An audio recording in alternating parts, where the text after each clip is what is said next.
ओंकारबिंदु संयुक्तं नित्यध्यायन्ति योगिनं कामदं मोक्षदं चैव ओंकाराय नमो नमः। ओं नमो भगवते वासुदेवाय। ओं नमो भगवते श्रीगुरुदेवाय। अथ श्रीमद्भागवद्गीतामाहात्म्यं। ऋषि उवाच हे सुत दयावहीचिते गीतामाहात्म्य पुण्यजेते व्यासजा कहिथिले मुने ताहा कहिब तो समने। श्रीसुत उवाच गीता माहात्म्य गोपनीय कहुची शुण ऋषित्रय। श्रीकृष्ण जहा अर्जुन रे व्यास कहि जाज्ञ बकल रे। जनक आदि ऋषि गणे शुणी तरिले भवबणे। व्यास कथित फलश्रुति जे शुणे पाए मोक्ष गति। श्रीकृष्ण सारथी रूपरे बुझाइथिले अर्जुन रे। संसारे तरिबाकु प्राणी गीता जे अटई तरणी। गीता ज्ञान न बुझे जेहूँ जोगे मजे बालक सेहूँ। गीता करई श्रवण देवलोकरे प्राय स्थान। सगुण निर्गुण भावरे कृष्ण बुझाइले प्राथरे। 18 अध्यायर प्रेम भक्ति जो होइछि वर्णन। सजन कले गीताभ्यास संसार पाप जाए नाश। जे नर श्रद्धा न करई हस्ति स्नानर फल पाई। जे नर श्रद्धा न करई हस्ति स्नानर फल पाई। गीता पाठे जा श्रद्धा नाही मनुष्य हेले पापे थाई। गीतार महात्म्य जे न जाने ता नर जन्म अकारणे। अचल धनी लोक होई गीता न जाने धिक सेई। गीतार्थ न जानी पूजई महत्व तार धिक होई। गीता न जानी कले व्रत निश्चल तार से समस्त। गीता पाठ जे न करई नीच जोनि रे जन्म होई। गीता न जानी पढ़े वेद निष्फल तार वेदनाद। सर्वशास्त्र रे गीता सार विष्णु पूजा हरिवासर। पाठ करिले शत्रुचय गीता प्रसादे जाय क्षय। देव मंदिर शालग्राम शिवालय जे तीर्थ स्थान। एथि जे गीता पाठ करे सौभाग्य प्राप्त हुए तारे। यज्ञ तीर्थ दानरु बळी गीतारे दोष बनमाळी। जे गीता पढ़े भक्ति भरे लभे मूल्य वेदाध्याय रे। से सिद्ध पीठ यज्ञ रे सत्संग विष्णु भक्ति ठारे। गीता पढ़ई प्रेम भरे सिद्धि से लभे अक्लेशरे। जेहूँ दैनिक पढ़े गीता अश्वमेधादि फले क्रता। जे शुणे जे करे पालन जेहुबा करई कीर्तन। परम पद से लभई एथे संदेह किछि नाही। पढ़े गीता को जत्ने रखी प्रिय हुई तार सखी। जे गीता पढ़े शुद्ध मने सौभाग्य सुखता सदने। जे गृहे गीता चर्चा होई सर्पादि भय दूरे जाई। गीता पाठरे तिनि ताप न छुए दुर्गति जे साप। जेबे हैं कृष्ण रखे प्रीति बसंती ता गृहे न जानती। जे गीता अभ्यास करई साधु संग कुशल भई। जे शुद्धे गीता पाठ करे पाप न छुए ता शरीरे। गीता पाठरे अत्याचार अभक्ष पाए जार दूर। इंद्रिय बसे पाप कर्म गीता पाठे हुए विलीन।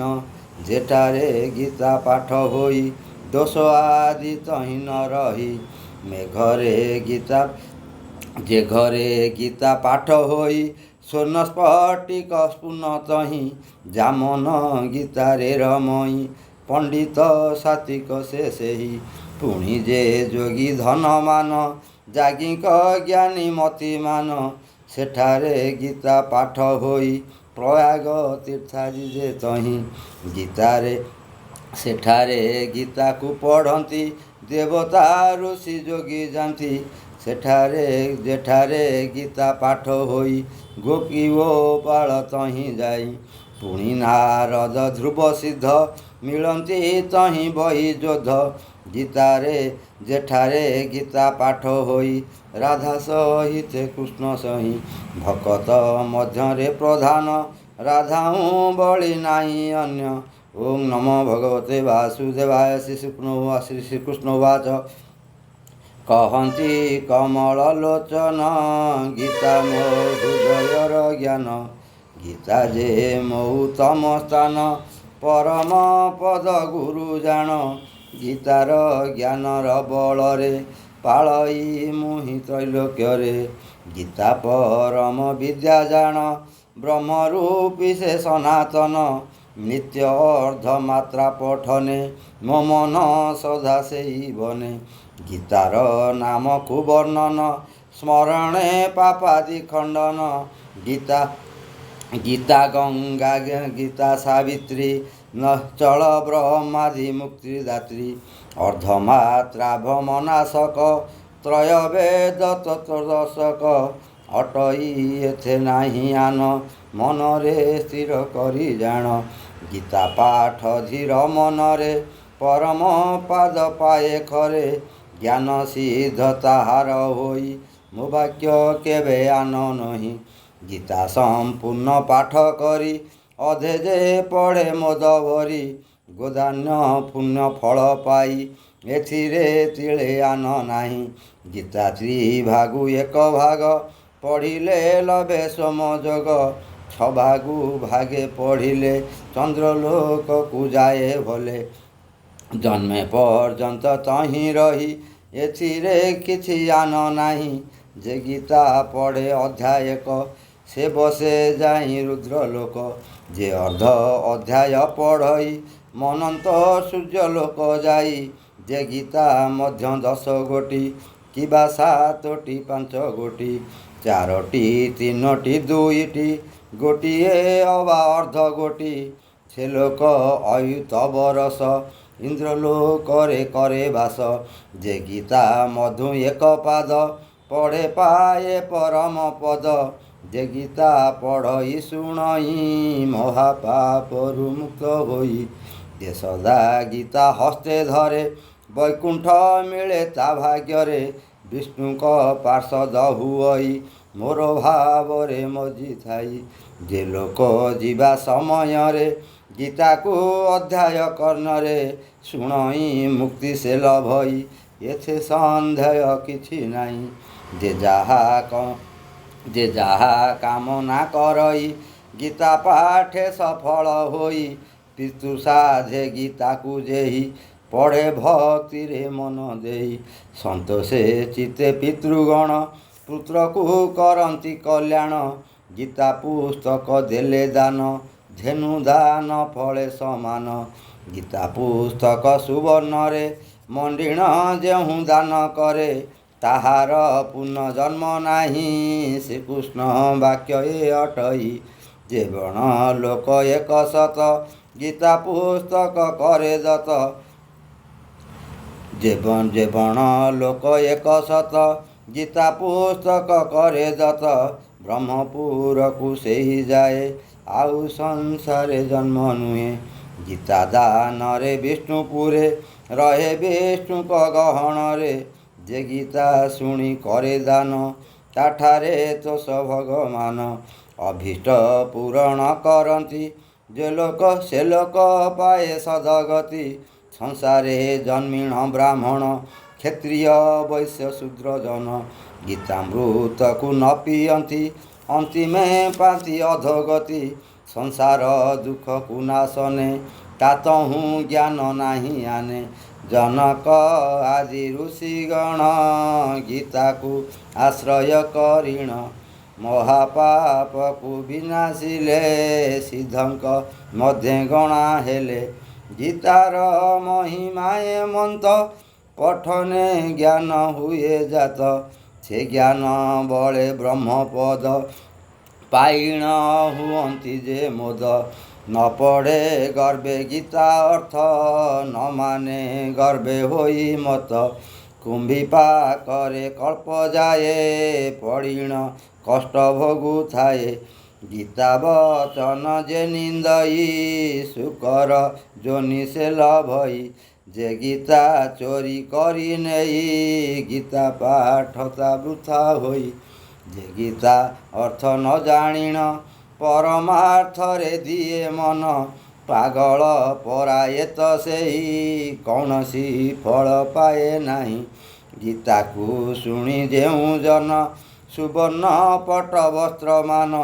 ଯେ ଜନ ଦେଇ କରେ ଦାନ ପରମାତ୍ମା ହୁଅନ୍ତି ପ୍ରସନ୍ନ। ଯେ ଗୀତା କହି ନ ବୁଝାଇ ତାହାକୁ ଅନ୍ନ ବସ୍ତ୍ର ଦେଇ। ତୋଷ କରିଲେ ନାରାୟଣ ସନ୍ତୋଷ ଜାତ ହୁଏ ଜାଣ। ଯେ ପଢ଼େ ଗୀତା ମହାତ୍ମାକୁ ପାଏ ସର୍ବମୋକ୍ଷ ଫଳକୁ। ଗୀତା ମହାତ୍ମ ଯେଉଁ ଜନ ହେଳାରେ ନ କରେ ପଠନ। ବୃଥା ତାହାର ପରିଶ୍ରମ କହନ୍ତି ଶ୍ରୀ ପୁରୁଷୋତ୍ତମ। ଯେ ଗୀତା ମହାତ୍ମ ସହିତ ପାଠ କରଇ ଶ୍ରଦ୍ଧା ନିତ୍ୟ। ମହାତ୍ମ ସହ ଗୀତା ଶୁଣେ ଉଭୟ ଧର୍ମ ପ୍ରଭାବେଣ। ପରମ ଗତିକୁ ଲଭନ୍ତି ଅକ୍ଷୟ ସୁଖ ଭୋଗୁଥାନ୍ତି। ଗୀତା ମହାତ୍ମ ସହ ଅର୍ଥ ଯେ ପଢ଼େ ଶୁଣେ ସେ କୃତାର୍ଥ। ଅସୀମ ପୁଣ୍ୟ ଫଳ ତାର ସର୍ବଦା ସୁଖୀ ସେଉ ନର। ଏ ଗୀତା ମହାତ୍ମର ଅର୍ଥ ସୁଜନ ଜନଙ୍କ ନିମିତ୍ତ। କହିଲି ଦୋଷ ମନ ଧର ହେ ବାସୁଦେବ ପରାତ୍ପର। କହିଲି ଦୋଷ ମନ ଧର ହେ ବାସୁଦେବ ପରାତ୍ପର। ଓಂ ନମୋ ଭଗବତେ ବାସୁଦେବାୟ। ଓଂ ଭୀମସ୍ୟାପି ରଣଭଙ୍ଗ ମୁନିରପି ମତିଭ୍ରମ। ଯଦି ସୁଧଂ ମସୁଧଂ ବା ମମ ଦୋଷ ନ ବିଦ୍ୟତେ। ଓଂ ସ୍ୱସ୍ତି ପ୍ରଜାभ्य ପରିପାଳୟन्तु ନ୍ୟାୟेन ମାର୍ଗେଣ ମୟି ମହିଷା ଗୋବ୍ରାହ୍ମଣभ्य ଶୁଭମस्तु। ଲୋକାଃ ସମସ୍ତାଃ ସୁଖିନୋ ଭବन्तु। ଓଂ କାଳେ ବସତୁ ପର୍ଯ୍ୟନା ପୃଥିବୀ ଶସ୍ୟଶାଳିନୀ। ଦେଶୟ କ୍ଷୟରହିତ ବ୍ରାହ୍ମଣ ସନ୍ତୁ ନିର୍ଭୟା। ଓଂ ଅସସ୍ତମା ସଦ୍ଗମୟ ତମସୋ ମା ଜ୍ୟୋତିର୍ଗମୟ। ମୃତ୍ୟୁମାମୃତଗମୟ। ଓଂ ପୂର୍ଣ୍ଣମଦ ପୂର୍ଣ୍ଣମିଦଂ ପୂର୍ଣ୍ଣାତ୍ ପୂର୍ଣ୍ଣମୁଦଚ୍ୟତେ ପୂର୍ଣ୍ଣସ୍ୟ ପୂର୍ଣ୍ଣମାଦାୟ ପୂର୍ଣ୍ଣମେବାବଶିଷ୍ୟତେ। ଓଂ ଶାନ୍ତି ଶାନ୍ତି ଶାନ୍ତି ସର୍ବାରିଷ୍ଟ ସୁଶାନ୍ତି ଭବନ୍ତୁ। ଓଂ ନମଃ ପାର୍ବତପତये ହର ହର ମହାଦେବ। ଜୟ ଶ୍ରୀ ମହାକାଳ।